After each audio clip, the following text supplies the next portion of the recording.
I am driving in my neighborhood because I had a horse when I got married to the man that I was going to stay married to forever.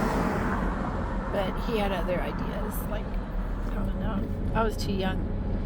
And I worked too hard and I had too much money. And he had a lot of ambition. So I'm driving in my neighborhood where I used to live when I was married. And not only did I get zeroed out, like this,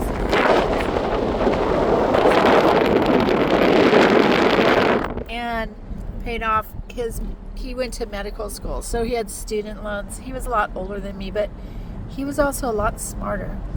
So, of course, I listened to him and thought it was just an investment. But that's what happens when you live and learn. I guess I'm the phoenix. I just keep turning into ashes and then rising, but it's all good. I don't know. But anyway, so everything changes. Everything. And I'm looking for up here.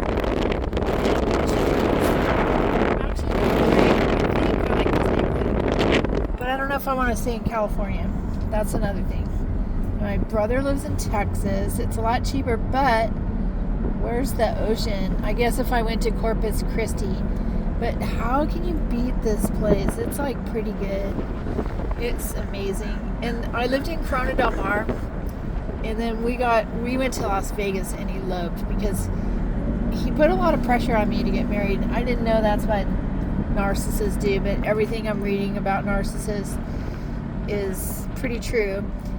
And we wanted to have kids. That's all we talked about. Like when we were laying in bed all lovey-dovey in love, we just talked about, oh, how cute the little baby would be to like put in the bed, and like we could just love it and hug it. So I'll show you my house, even though my house looked more like that house when we bought it. And then we sold it, and that's it right there. But it didn't look like that when I lived there. And then this one was a very ugly house, and now they're like redoing it. Had all this stuff in the front. And I don't know why everyone's looking at me, but they are. They're like, oh, you used to live here. I'm like, yeah, I did. In this house right here, they adopted 2 kids, and the one kid, when he hit 16, tried to murder his dad, and they were adopted. So they didn't know what they were in for, but you know, there's a lot of stories. And this one, that's what my house looked like pretty much before they remodeled it. And my friend lived there, and her mom actually sold it because she was a real estate agent.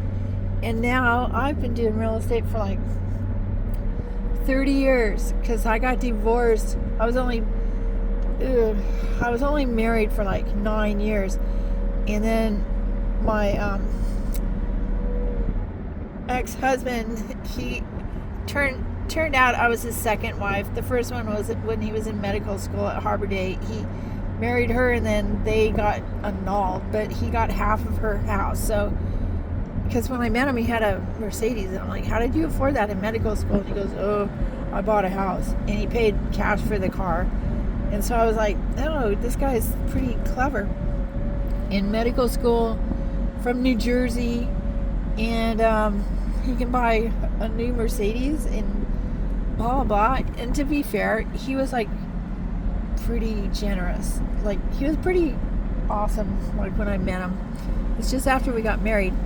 And then he opened his medical practice, and I got pregnant, like, I don't know, a few months after we got married. What the heck? Oh, that's so funny. And then, I got pregnant, and then I didn't see him anymore. He, like, disappeared. And then it turned out that, the girl, a 20-year-old that he hired to work in his office, and he was like 32. I guess they started having a little rendezvous. They're actually married now. And so they were cheating.